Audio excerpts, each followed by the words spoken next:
요즘에 성공파리들 여기저기서 맞고 다니잖아요. 일단은 저는 성공파리를 까는 사람들에 대해서 전부 다 옹호적인 입장은 아닙니다. 저는 팩트체크가 명확하게 돼야 된다고 생각하고, 너무 고가의 강의를 판매하고 성과가 안 난 수강생들을 그냥 이렇게 모르는 척한 그런 사람들도 뭐 딱히 옹호하진 않고, 그러니까 저는 중립적인 입장입니다. 저도 강의를 판매해봤고 강의를 구매도 해봤고 하기 때문에 양쪽의 이해관계를 어느 정도는 이해는 해요. 그 상황에서 이제 성공파리들이 지금 왜 까이고 있냐라는 얘기를 보면, 그러니까 나의 성공이 도드라질수록, 비포와 애프터가 도드라질수록 더 대단한 사람이라는 문화가 사실은 굉장히 큰 것 같아요.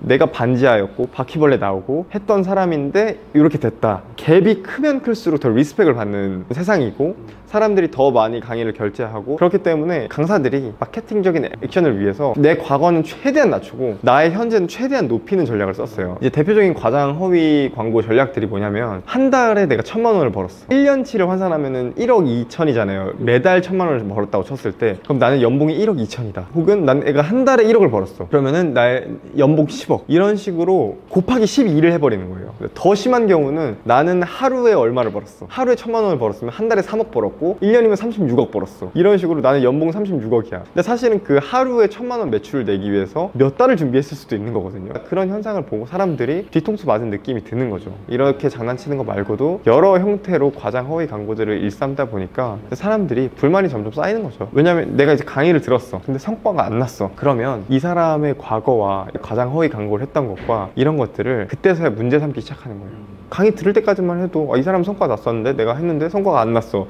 약간 시무룩한 상태였다가 시간이 지나고 다른 사람들이 얘기하면 분노로 바뀌는 거야. 다 같이 분노하고 있으니까 이 집단성을 강해져가지고 한 명을 계속 마녀사냥처럼 할 수도 있게 되는 거죠. 팩트도 있지만 이런 게 지금 복합적으로 섞여 있는 현상이다 라고 보시면 될 것 같아요. 사람들이 여기에 카타르시스를 느끼고 있죠. 그래서 이제 성공파리가 굉장히 지금 저격당하는 그런 사회적인 분위기가 되어가고 있는 거고요. 근데 여기서 또 제가 이런 질문을 많이 받아요. 앞으로 이런 성공파리 사회가 없어지지 않겠냐, 이런 강의파리들 없어지지 않겠냐 라고 얘기하는데, 반은 맞고 반은 틀려요. 저는 성공파리에 대한 문화는 지금보다 훨씬 더 정제돼 나갈 거라고 생각합니다. 앞으로 계속 검증하는 문화가 디벨롭 될 것 같고요. 교육시장이 성숙해 갈 것 같아요. 강의파리가 없어지진 않을 것 같습니다. 왜냐하면 교육이라는 거는 절대로 사라질 수가 없어요.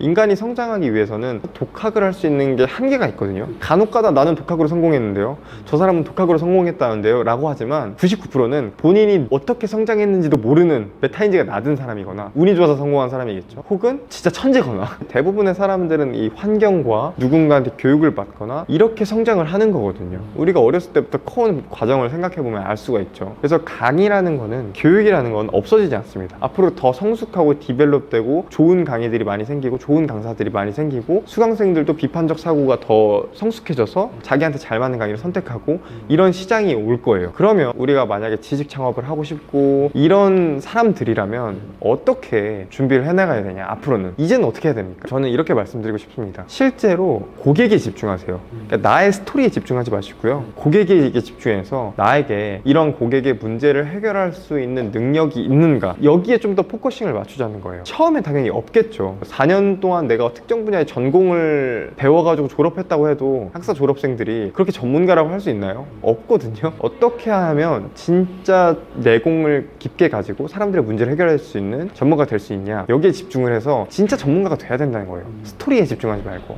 진짜 전문가가 되는 방법은 제가 항상 제안드린 건 연구 기반형 전문가입니다. 성공파리형 전문가들은 성과 기반형 전문가고요. 제가 추천드리는 방법, 제가 성장해온 방법, 주변에 정말 탄탄하게 전문가로 오랫동안 인정받고 계신 분들은 다 연구 기반형 전문가세요. 처음에는 책을 보든 강의를 듣든 계속 공부를 하는 겁니다. 배경 지식을 한 분야에 대해서 충분히 쌓은 다음에 이걸 통해서 내가 이 사람들의 문제를 해결할 수 있다고 생각하는 포인트를 가설로 생각하고, 그 가설을 검증할 수 있게 수많은 연구와 사례들을 거무려서 나만의 논리를 획득한 다음에 이 논리를 가지고 임상실험을 하는 거예요. 수많은 사람들을 대상으로. 그게 팩트로 검증이 되게 되면 여러분들은 사실 전문가라고 볼 수 있는 거죠.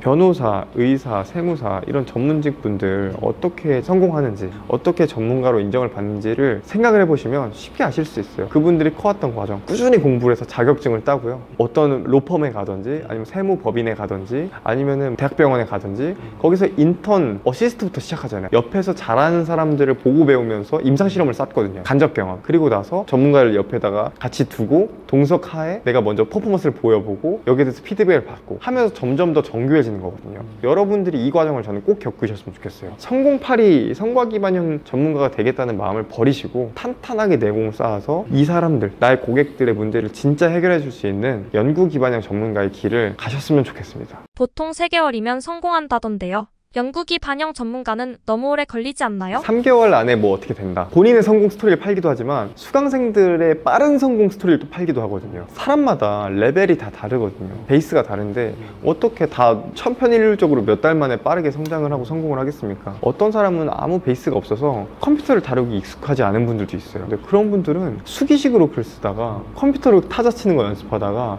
한글 파일 쓰다가 블로그 하다가 이런 식으로 한 단계씩 레벨업을 해야 되는데 이분들이 몇 달 만에 성공할 수 있을까요? 절대 안 된단 말이에요. 이분들한테 블로그 강의를 한다고 해도 몇 달 만에 성과가 나가기 어려워요. 순차적으로 가야 되기 때문에 사람마다 다 레벨이 달라서 걸리는 시간이 차등이 있습니다. 근데 저는 진짜 영인분들, 아무것도 없던 분들도 1년 동안 정말 최선을 다하면 어느 정도 수익화까지도 갈 수 있다. 그리고 그 기반에는 글쓰기 트레이닝이 있다. 이렇게 말씀을 드리는 거예요.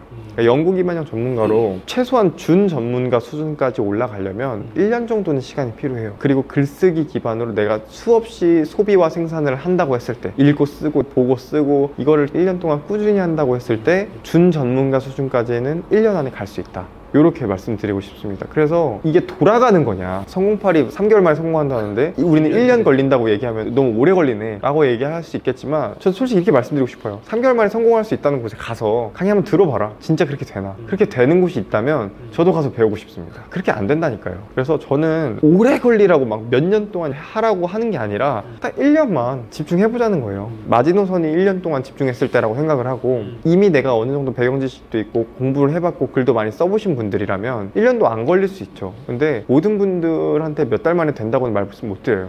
최소한 1년은 열심히 해야 전문가가 아니라 준전문가 수준까지는 되고 저도 비즈니스를 하는 입장인데 어떻게 몇 년 해가지고 전문가라는 타이틀을 쓰라고 하겠어요. 준전문가 수준까지 가면 그래도 왕초보들한테는 교육을 할 수 있고 코칭할 수 있거든요. 도움이 될 정도로 할 수 있어요. 그래서 준전문가 수준까지는 올라간 다음에 왕초보들을 대상으로 교육을 하는 건 전 괜찮다고 봅니다. 1년이면 거기까지는 갈 수 있다. 특히 회사에 계신 분들 당장 갑자기 나와가지고 뭔가 사업하려면 되게 무섭잖아요. 근데 나도 평생 회사생활만 해서는 답이 없을 것 같아. 뭔가 요즘에 다 막 지식사업하고 잘 된다는데 나도 하고 싶어. 그러신 분들은 더더욱이나 저도 그랬었거든요. 회사 다니면서 글 쓰는 것부터 연습하세요. 처음에는 제가 추천드리는 루트는 이래요. 일단 지식사업이나 이런 컨셉에 대해서 충분히 이해하시고 퍼스널 브랜딩, 전문가 포지셔닝 이런 키워드들에 익숙해지시고 전문가로 사람들한테 인정받으려면 어떤 것들을 해야 되는지 좀 이해를 하세요. 일단 그 다음에 하나씩 밟아 나가는 거예요. 글쓰기부터 시작하는 거예요. 짧은 글쓰기, 중간 글쓰기, 사람들한테 마케팅을 할 수 있는 액션을 배우기 위해서 블로그를 좀 배워보고 그리고 여기까지 된다고 하면은 내가 어느 정도 전문성도 쌓였는데 한번 책을 써볼까? 책도 좀 써보고 책도 쓰고 블로그도 운영할 수 있으니까 좀 더 기획력을 키워서 유튜브도 좀 해보고 이런 식으로 한 단계씩 디벨롭 해나갔으면 좋겠어요.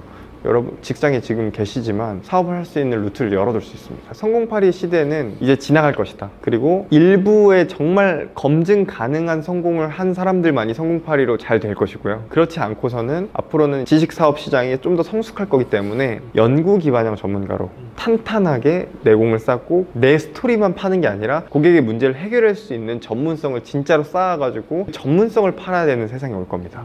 그리고 우리 조자룡 코치님과 하는 글쓰기 챌린지 본문과 고정 댓글이 있으니까 반드시 참여하셔라 이렇게 말씀드리고 끝내고 싶습니다.